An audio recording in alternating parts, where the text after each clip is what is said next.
20h, vous regardez la télévision Futur Média. Madame, monsieur, bonsoir. C'est un plaisir d'être avec vous. Voici tout de suite les titres de cette édition. CFE, entrée en 6e, BFM et baccalauréat. De nouvelles dates arrêtées par le ministère de l'Éducation nationale qui a procédé ce vendredi à un réaménagement du calendrier des examens scolaires. L'examen du CFE et de l'entrée en 6e se dérouleront à partir du 7 juillet. Celui du baccalauréat général débutera le 29 juillet et le BFM le 9 août. En début de journal, retour sur ces premières informations sorties de l'atelier sur la gestion de la fin de l'année scolaire 2020-2021 et qui s'est ouvert ce vendredi. L'actualité de ce vendredi, c'est aussi cette décision du syndicat des pharmaciens privés qui sursoit à la vente des médicaments dont le prix a connu une hausse allant de 50 à 200%. Une situation qui, d'après les syndicalistes, aura des conséquences graves sur la santé et sur le pouvoir d'achat des populations.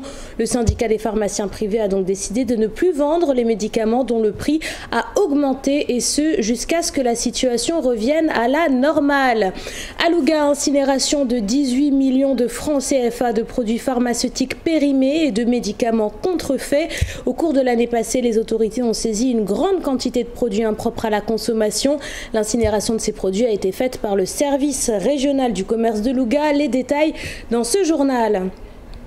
Dossier culture de ce vendredi. Ce soir, nous partirons à la découverte de la culture maure du Sénégal, plus communément appelée Nar. Les membres de cette communauté attachent une grande importance à la conservation de leurs valeurs culturelles. La rédaction est partie à la rencontre de la troupe artistique Cher Baba qui s'active dans la promotion de la culture des Maures au Sénégal. Et puis en sport, demi-finale de la Coupe d'Afrique des Nations de beach soccer. Le Sénégal a un pas d'un 6e score continental. En dominant les Marocains sur le score de 3-2, l'équipe du Sénégal accède à la finale de la compétition qui se tiendra demain à Saly, Portugal. Voilà pour les titres de cette édition. Restez avec nous, le développement c'est dans une poignée de secondes.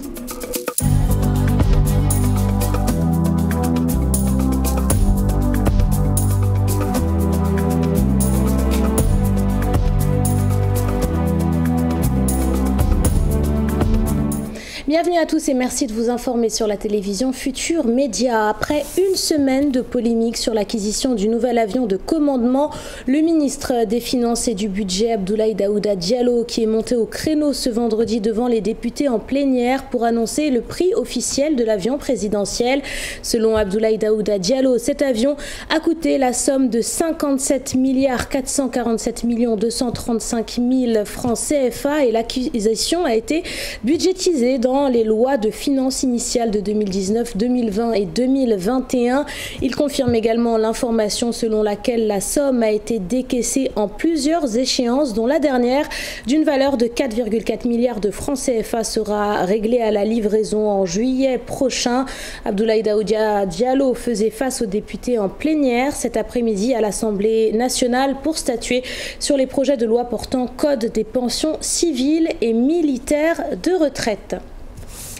Je vous le disais en titre, réaménagement du calendrier scolaire, une décision prise par le ministre de l'Éducation nationale lors d'un atelier sur la gestion de la fin de l'année scolaire 2020-2021. De nouvelles dates sont donc retenues pour les examens de fin d'année. Le baccalauréat technique est désormais annoncé pour le 1er juillet. L'examen du CFE et de l'entrée en 6e se dérouleront à partir du 7 juillet. Celui du baccalauréat général débutera le 29 juillet et le BFM le 9 août. Plus d'explications sur la mise en place de ce nouveau calendrier scolaire, c'est avec Fatimata Touré et Youssou Barou. C'est désormais acté. Le calendrier des examens de fin d'année est réaménagé. De nouvelles dates sont retenues, notamment le 29 juillet pour le bac général. Décision du ministre de l'Éducation de concert avec les inspections d'académie. Nous allons donc organiser nos examens en donnant la chance aux élèves et en respectant le quantum horaire, et ça nous a amené donc à faire quelques réaménagements, quelques décalages au niveau. Conformément au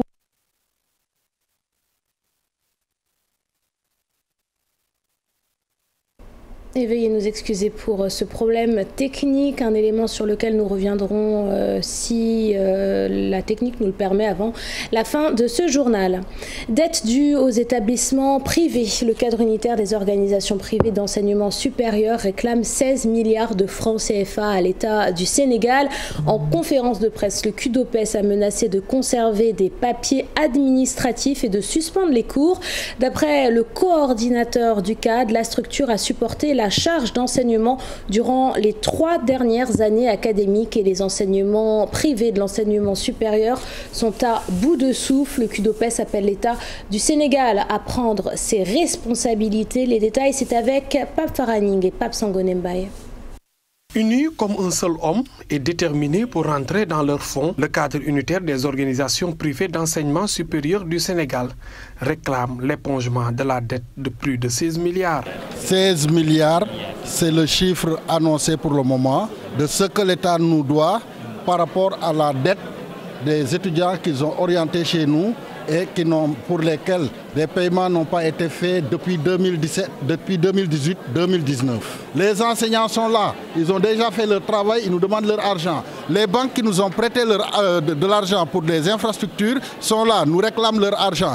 Les fournisseurs, les bailleurs, si l'État nous donne 1,8 milliard, dit qu'on a payé, les gens vont croire qu'on a reçu de l'argent alors que ça ne représente même pas 20%. Rétention de notes d'attestation de fin d'études.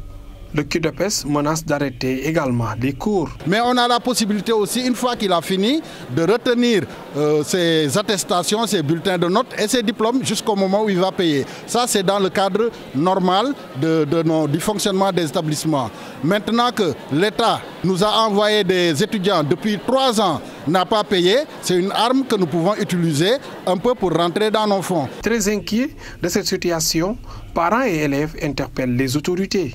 En voyant ce qui se passe, nous sommes totalement inquiets. Voici tous les étudiants orientés par l'État dans les instituts privés, voir leur avenir hypothéqué. C'est notre avenir maintenant qui est hypothéqué. Et nous sommes face à des délires qu'on ne peut pas vivre en tant qu'étudiants. Et l'État dit de vouloir sauver la jeunesse et nous sommes la jeunesse. Cette jeunesse qu'on doit sauver, c'est de veiller à notre formation parce que nous sommes les futurs dirigeants de ce pays. Notre inquiétude est en train de monter en flèche compte tenu du plan d'action qui est annoncé et qui risque de faire tache d'huile. Les étudiants n'ont pas demandé à être affectés au niveau de ces établissements. Le cadre compte durcir le ton si l'État ne réagit pas pour régulariser la situation. Ces écoles vivent actuellement d'énormes difficultés depuis plus de 3 ans. En conférence de presse ce vendredi, l'avocat Maître Eladji Diouf annonce une plainte contre Ousmane Sonko et Guy Marius Sagna auprès de la Cour pénale internationale, une entité regroupant les victimes des manifestations du mois de mars dernier sera mise sur pied pour constituer le dossier. Maître Eladji Diouf a par ailleurs défendu l'achat du nouvel avion présidentiel. Retour sur cette conférence de presse, c'est avec Aminata Ambaresso et Modou Diop. C'est comme une course vers la Cour pénale internationale. À la suite des membres du mouvement M2D, Maître Eladji Diouf annonce lui aussi une plainte auprès de la même instance pour réparation des dégâts subis au cours des manifestations du mois de mars. Il y a eu mort d'homme. Et Ousmane Sonko est le premier responsable, avec Guy Marius Sagna d'ailleurs. Le premier responsable, c'est Ousmane Sonko. Ensuite, Guy Marius Sagna et compagnie, et le M2D. Ces gens-là, ils ont peur maintenant. Ils savent qu'on doit les arrêter ici au Sénégal. Ils prennent les devants et veulent aller à la CPI. Mais même à la CPI, nous allons les devancer à la CPI pour demander leur arrestation et leur punition. Ils sont des criminels. Autre actualité abordée, l'achat de nouveaux avions présidentiels. Un État souverain sans avion pour son chef, c'est inacceptable. Il y a tellement de réunions des Nations Unies, de l'Union africaine, de l'UEMOA, de la CEDEAO, des instances internationales, des sommets France, Afrique et autres. Le président ne peut pas demander à ses homologues, chefs d'État, de venir le prendre pour l'amener. Ça, c'est même insulter les Sénégalais. Une énième sortie de Maître Eladji Diouf qui a tourné autour d'une même question. Les manifestations meurtrières de mars 2020, Maître Eladji Diouf se dit victime et défend le pouvoir en place. Je vous le disais en titre, hausse du prix de certains médicaments au Sénégal. Le syndicat des pharmaciens privés a décidé de stopper la vente des médicaments concernés. D'après ces pharmaciens, l'augmentation des prix va de 50 à 200% et concerne plus de 100 produits. Une situation qui, d'après les syndicalistes, aura des conséquences graves sur la santé et sur le pouvoir d'achat des populations.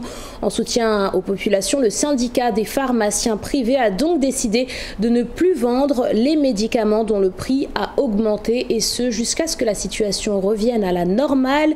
Ils étaient en conférence de presse ce vendredi. Retour sur l'événement, c'est avec Maïmouna Ndiaye et Alioune Diagne. Cette hausse du prix du médicament concerne plusieurs produits. Une violation de l'arrêté interministériel numéro 188 du 15 janvier 2003 qui fixe le mode de calcul du prix. Le syndicat des pharmaciens privés du Sénégal parle de menaces graves. Il est important de préciser que tout médicament commercialisé sur le territoire sénégalais possède déjà une autorisation de mise sur le marché. Et il faut noter que cette autorisation de mise sur le marché est un arrêté délivré par le ministre de la Santé, dans lequel arrêté, non seulement l'État du Sénégal atteste de l'intérêt thérapeutique de ce médicament, mais également en fixe le prix. Face à cette mesure dite illégale, le syndicat compte surseoir à la vente des médicaments concernés pour alerter sur les dangers. Le syndicat des pharmaciens privés tient à préciser son désaccord total face à cette tentative d'augmentation illégale des prix des médicaments et décide, avec tous les pharmaciens d'officine, de surseoir à la vente de ces produits, donc des produits concernés, jusqu'au rétablissement de leur prix qui, on le rappelle, est déjà fixé par la loi. Ces pharmaciens du privé notent par ailleurs un problème de reclassement et évoquent l'homologation des prix. Ces mêmes médicaments participent à la prise en charge de maladies ou de douleurs d'origine nerveuse, de maladies ostéo-articulaires, dans les retards de croissance, dans la prise en charge de la grossesse, dans la prise en charge de la vieillesse, etc. etc. Pour dire que ce n'est pas des produits de confort comme certains pourraient le penser. Cette hausse sur le prix des médicaments est une décision qui vient de l'administration douanière, estime le syndicat des pharmaciens privés du Sénégal. Ces professionnels de la santé comptent user de tous les moyens légaux pour stabiliser les prix. À Louga, au cours de l'année passée, les autorités ont saisi une grande quantité de produits impropres à la consommation. Le service régional du commerce a procédé à l'incinération de nombreux produits pharmaceutiques périmés et de médicaments contrefaits. Au total, la valeur de ces produits accumulés en une année est estimée à 18 millions de francs CFA. Plus de détails avec notre correspondant Tierno Fall.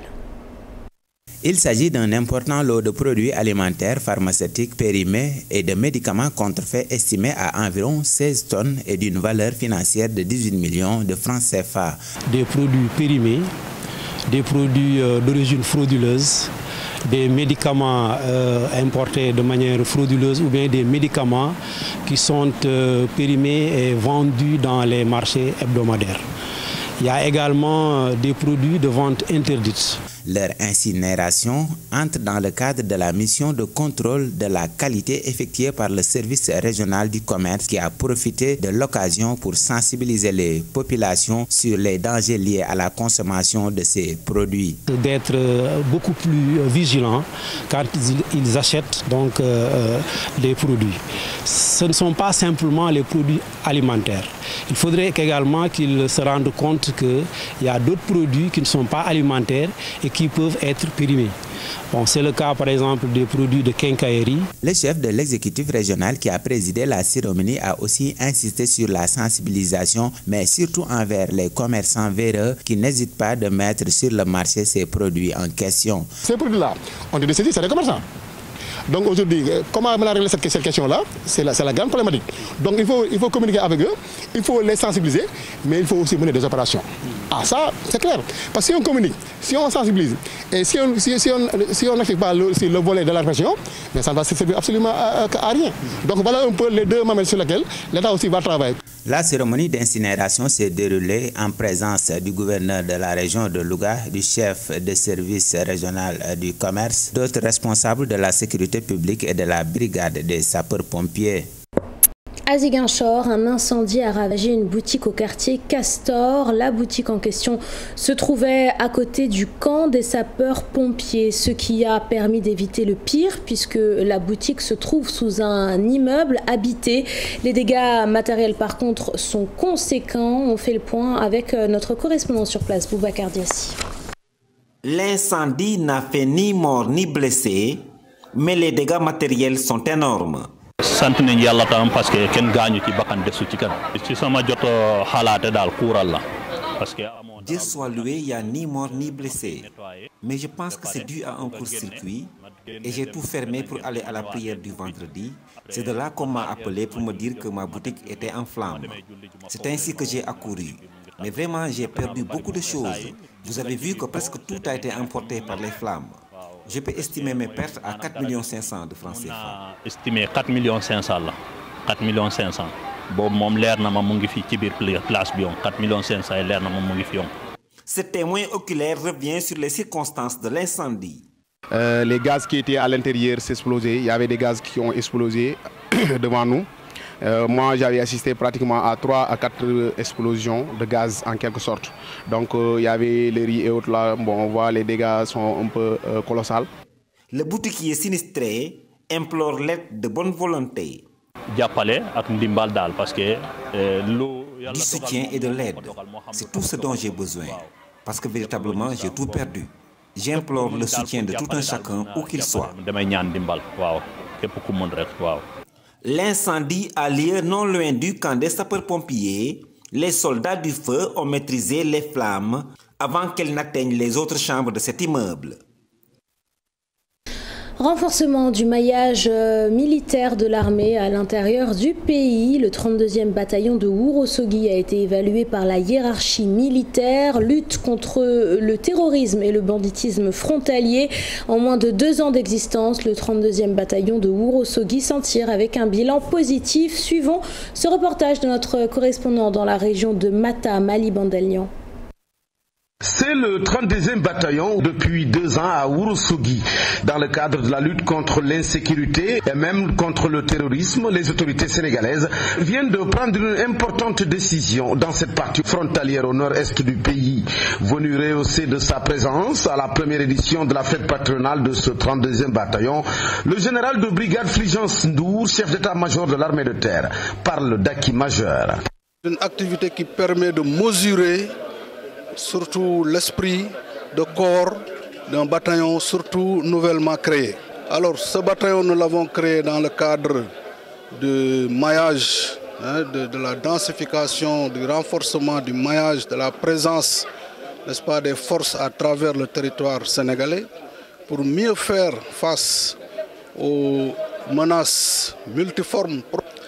Alors c'est un bataillon qui, en 2 ans d'existence, ou même un peu moins, si a commencé à participer aux opérations extérieures. Ils ont une compagnie qui est au Mali, ils auront une compagnie bientôt qui va aller en Gambie. Et tout ça, c'est un capital d'expérience que le bataillon va capitaliser.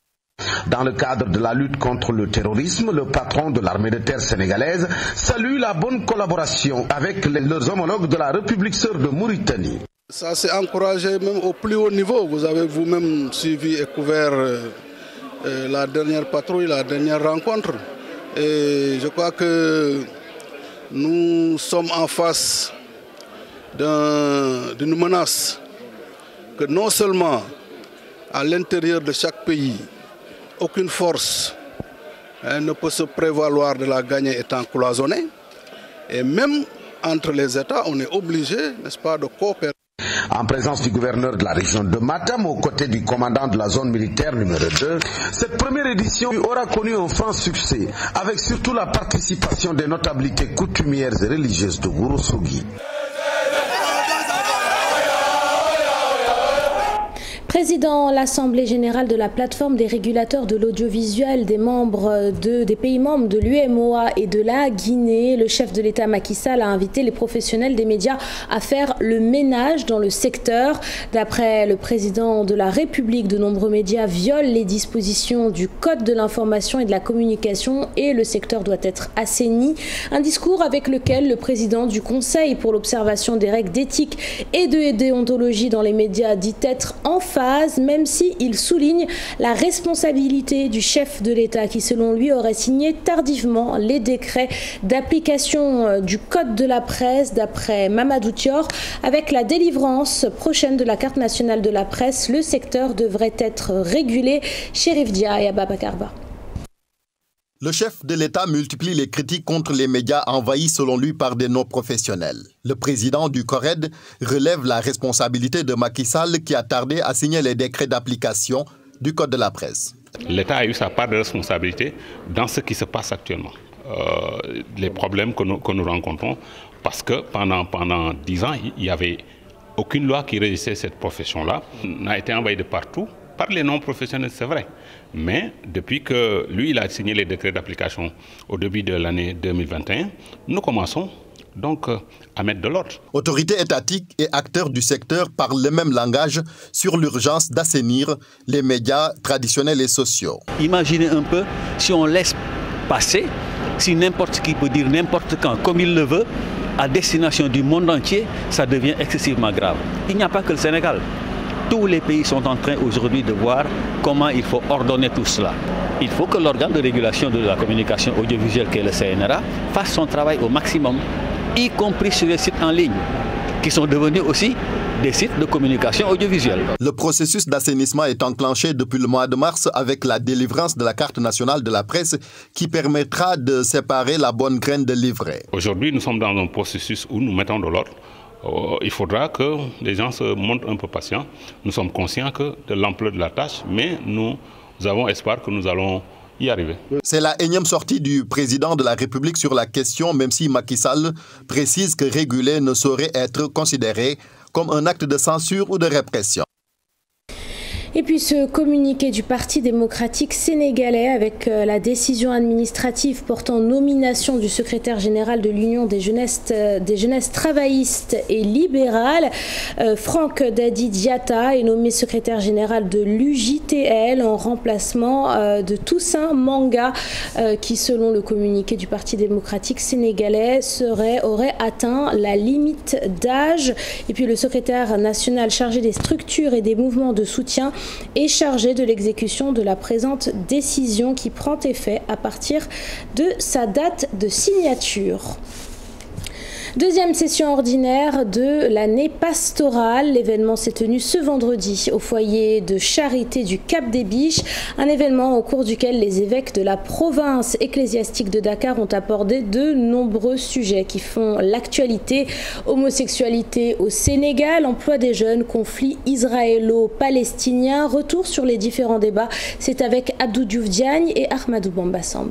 L'Église catholique sénégalaise reste sur les principes bibliques. Elle rejette l'homosexualité. Si vous lisez la Bible, à l'origine, Dieu le créa homme et femme.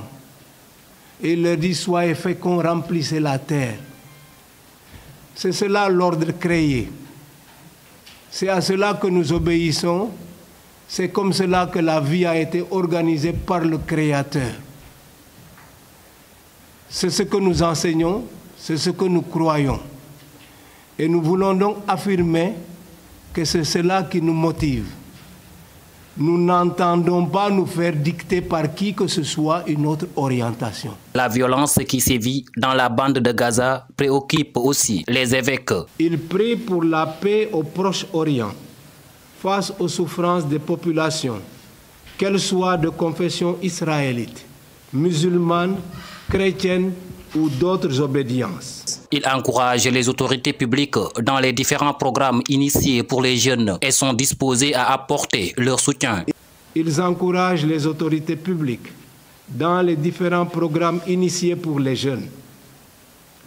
Ils appellent les entreprises publiques et privées à soutenir ces efforts en donnant aux jeunes des opportunités de travail et d'insertion professionnelle. Aux hommes politiques, ils demandent de ne pas se servir des populations pour arriver à leurs fins ou pour satisfaire leurs intérêts personnels. Le même principe vaut pour la question foncière.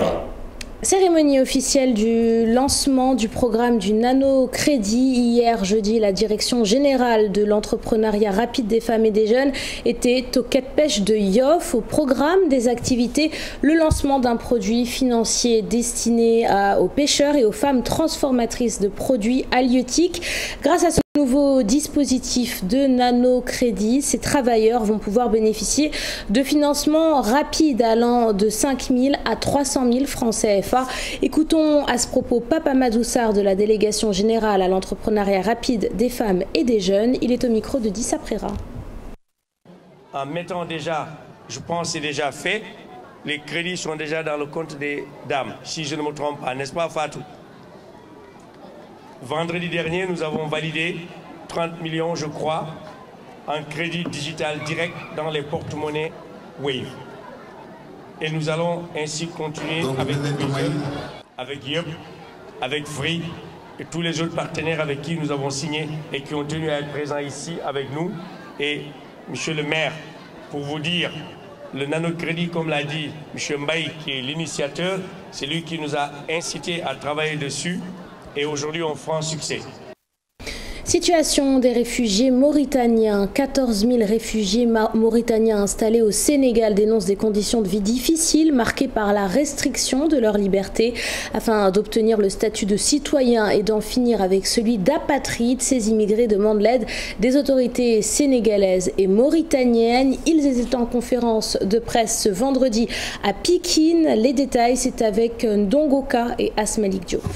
La salle de délibération de la mairie de Tivaouane Diacksao, très exiguë pour contenir toute la communauté des réfugiés mauritaniens. Ils se sont réunis pour dénoncer les conditions précaires dans lesquelles ils vivent. Depuis 1989, vivons dans l'indifférence, la banalisation, le pourrissement par les États de la Mauritanie, du Sénégal et du HCR Sénégal. Aujourd'hui, bon nombre de réfugiés mauritaniens ayant regagné leur pays ou au demeurant au Sénégal sont des apatrides car n'ayant aucune pièce d'identification reconnue ou les rares documents qu'ils disposent sont périmés, donc illégaux. Ces Mauritaniens vivent dans la souffrance depuis des décennies. Leur situation sociale a pris une tournure déplorable en 1989. Nous déplorons le manque d'assistance aux couches les plus vulnérables, à savoir femmes et enfants, avec surtout l'arrivée de la Covid-19. Nous souffrons et continuons de souffrir. Aujourd'hui, ils sont plus de 14 000 réfugiés mauritaniens au Sénégal. Tous dans la galère, ils sollicitent plus d'assistance. C'est une incongruité, un non-sens en plein XXIe siècle qu'on continue toujours de poser le problème des ex-déportés et actuels réfugiés au Sénégal. Dans la mesure où le malheureux malentendu entre le Sénégal et la Mauritanie qui avait surgi en 89, tout le monde sait que ce problème est derrière nous. Donc cette situation-là est inacceptable et ça ne s'explique pas. À leur côté, le député opposant mauritanien Biramda Abe fait du retour des réfugiés au Bercail une exigence. Nous sommes venus ici suivre cette partie de nous pour réclamer son retour pour que notre corps national et social recouvre sa santé. Biramda Abe déclare que rien ne sera plus comme avant. La dynamique enclenchée va se poursuivre pour faire réagir les autorités des pays concernés au profit des réfugiés. Parlons culture à présent. Minorité industrieuse, toujours marginale, les Maures jouent un rôle non négligeable dans l'économie sénégalaise et demeurent des conservateurs culturels. Mais alors, qu'est-ce que la culture des Maures, plus communément communément appelée NAR au Sénégal. La rédaction est partie à la rencontre de la troupe artistique Cher Baba. Malgré le dévouement d'une jeunesse qui tente coûte que coûte de préserver son patrimoine culturel, les artistes de la troupe disent avoir besoin de davantage de visibilité. C'est parti pour le dossier culture de ce vendredi. Il est signé Ibou Diouf, Diafar Abba et Pape Sangone Mbaye. Les expressions culturelles traditionnelles font partie intégrante de l'identité et du patrimoine. La troupe Cher Baba a bien compris, elle veut garder jalousement ce lait. On s'investit pour la visibilité de la culture, surtout celle morte. Dans nos compositions, on chante le prophète, paix et salut sur lui, ainsi que les grandes figures religieuses au Sénégal. C'est important pour la communauté morte. La communauté morte ont des socles de notre société, sa culture aussi. La troupe Cher Baba existe depuis longtemps, mais elle a vraiment pris forme en 1989 et les générations se succèdent. La troupe culturelle Cher Baba, un exemple pour préserver les liens entre les traits culturels et l'identité.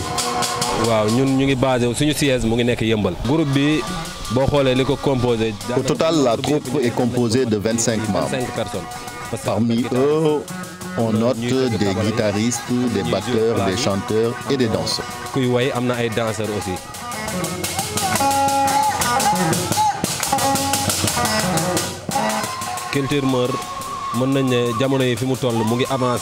Il s'agit d'une culture très riche. En tant que Sénégalais aussi, on s'investit pour la visibilité. Donc, cela mérite d'être soutenu.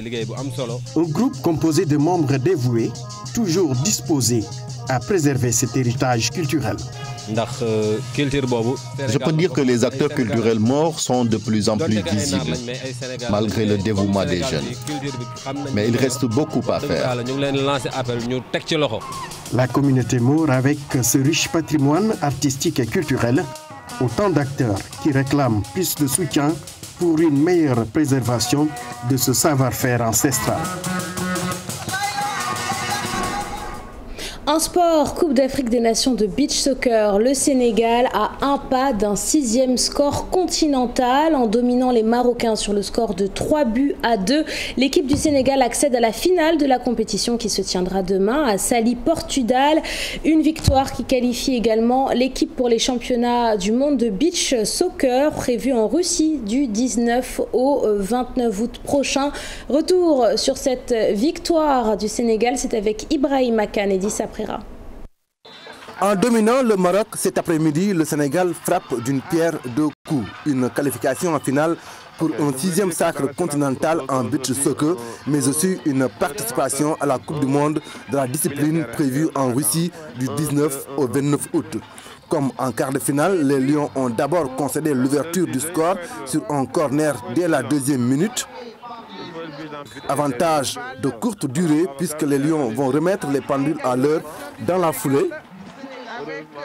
Dans le deuxième tiers-temps, les protégés de Ngala Sylla vont mettre plus de rythme pour passer devant sur cette magnifique volée de Jean-Ninou Diatta. Les Lions de l'Atlas vont revenir dans la partie grâce à un but de Yazal. Tout doit se jouer dans le troisième et dernier tiers-temps. À force de pousser, le Sénégal finira par marquer sur une combinaison conclue par Raoul Mendy. Un avantage géré jusqu'à la fin par les Lions qui s'imposent 3-2. Le Sénégal va défendre son titre devant une brillante équipe du Mozambique vainqueur dans l'autre demi-finale contre l'Ouganda 6-3. Ce sera ce samedi à Saly Portudal. Et puis Afrobasket 2021, l'équipe du Sénégal connaît ses au sort s'est déroulé ce vendredi au Rwanda, pays hôte de la compétition qui se tiendra du 24 août au 5 septembre prochain. Les détails, c'est avec Ibrahima Kane. 2021, prévu du 24 août au 5 septembre à Kigali. Une poule D justement 15 juillet 2021. Sur la dernière marche du podium lors de la dernière édition en 2017 en Tunisie, les Lions auront à cœur cette fois-ci d'accéder en finale. Une finale qui les fuit depuis Algérie 2005. À noter que le champion en titre, la Tunisie, elle, est logée dans la poule B en compagnie de l'Égypte, la Centrafrique et la Guinée. Le tirage au sort de la phase de groupe pour cette 30e édition de l'Afrobasket, initialement prévue hier, s'est déroulé ce vendredi à Kigali, qui accueille également la Basketball Africa League. Rappelons que le Sénégal court derrière le sacre depuis presque un quart. Et c'est la fin de cette édition. Merci de l'avoir suivi. Merci de votre fidélité. J'aurai le grand plaisir de vous retrouver demain à 20h pour un nouveau journal en français à suivre sur notre antenne.